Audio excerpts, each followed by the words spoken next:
सपना डॉक्टर की पढ़ाई कर रही थी, लेकिन उनकी सास को उनका पढ़ाई करना बिल्कुल पसंद नहीं था और वह जानबूझकर उन्हें घर के कामों में उलझाए रखती थी। सपना के घर उनकी सहेली आती है। नमस्ते आंटी, सपना घर पर है क्या? सास, क्यों, कौन है तू और तुझे क्या काम है मेरी बहू से? जी मैं उनकी सहेली हूँ। कल उसका एग्ज़ाम है ना, और उसने मुझे कुछ किताबें पढ़ने के लिए मंगवाई थी, वही देने आई हूँ। अच्छा, तू है जो सारा दिन फ़ोन पर मेरे बहू के कान भरती रहती है? देख लड़की, अगर आज के बाद तूने मेरी बहू को उल्टी सीधी बात पढ़ाई तो मुझसे बुरा कोई नहीं होगा। अरे खबरदार, अगर आज के बाद तूने मेरी बहू को फ़ोन किया और दोबारा इस घर में दिखाई दी। अरे माँ जी, पता नहीं आप किस ज़माने की औरत हैं।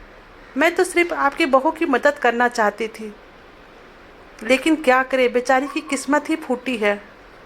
जैसे उसे आप जैसी सास मिली है। ठीक है, जाती हूँ मैं। बड़ी आई मुझे भाषण देने वाली। तेरी जैसी बहू देखी है मैंने। शाम को सपना अपने पति के साथ घर आती है। माँ जी, मेरी सहेली घर पर आई थी क्या? माँ जी बोली, अरे बड़ी बदतमीज है तेरी सहेली, औरों से बात करने का ढंग भी नहीं है उसे।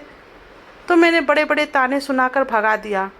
बहू, हे भगवान, अब क्या होगा? कल मेरा एग्ज़ाम है। सास, अरे तेरी यह बेकार की पढ़ाई में क्या रखा है? बड़ी आई डॉक्टर बनने, चुपचाप घर के कामों में ध्यान दे। सास, कल मेरी कुछ सहेलियां घर पर आ रही है, उनकी खातिरदारी में कोई कमी नहीं रहनी चाहिए। बहू जी। अगले दिन का पूरा समय सपना की सास की सहेलियों की खातिरदारी में और घर के काम में बीत जाता है, और सपना एग्ज़ाम नहीं दे पाती है। उस रात सपना अपने पति को सारी बात बताती है। पति, अब क्या बोलूँ, यह माँ भी ना, कोई बात नहीं, और तुम अपना मूड ठीक कर लो, अगली बार अच्छे से ठीक से पढ़ाई करना। कुछ दिनों के बाद बाहर से आवाज़ आती है, अरे बहन, कोई है घर में? सास, क्या हुआ बहन, तू इस तरह लंगड़ा क्यों रही है? अरे क्या बताऊँ बहन, सीढ़ियाँ उतरते वक्त मेरा पैर फिसल गया और पैर में सूजन आ गई, इसलिए तेरी बहू से दवा पानी कराने आई हूँ। सास, मेरी समझ में नहीं आता, लोग छोटी छोटी बातों को लेकर डॉक्टर के पास क्यों जाते हैं? अरे तेरा पैर मुड़ गया है ना, बस ला, अभी तेरे पैर को मैं ठीक कर देती हूँ, दिखा तेरा पैर। सास बहन का पैर पकड़कर जोर से घिसती है। मर गई रे, ऐसा बोलकर बहन जोर से चीखती है। अरे क्या हुआ, आराम मिला? एक तो मेरा पैर पहले से मचका हुआ है, कहीं ऐसा ना हो कि ज़्यादा मचकोड़ हो जावे। रहने दे तू, अब मैं चलती हूँ। और वो चली जाती है। थोड़ी देर के बाद सपना घर आती है। माँ जी, अरे कहाँ मर गई थी सुबह से? सपना, माँ जी मैं अपनी किताबें लेने गई थी। बहू अपने कमरे में चली जाती है।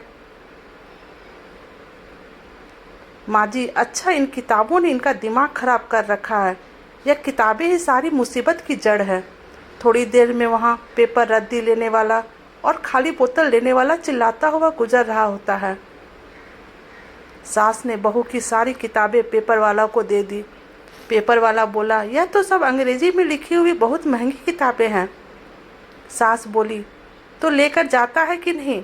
पेपर वाला सब किताबें लेकर चला जाता है। सपना को जब इस बात का पता चलता है तो वह बहुत दुखी होती है और अपनी पढ़ाई पूरी करने के लिए लाइब्रेरी में पढ़ने के लिए जाने लगती है। कुछ दिनों के बाद सास कहती है, अरे मर गई रे बाप। सास को बहुत दर्द होता है और वो चीखने लगती है, उसको सहन नहीं होता। सास की तबीयत बिगड़ जाती है। बेटा क्या हुआ माँ, तुम्हारी तबीयत बिगड़ते जा रही है।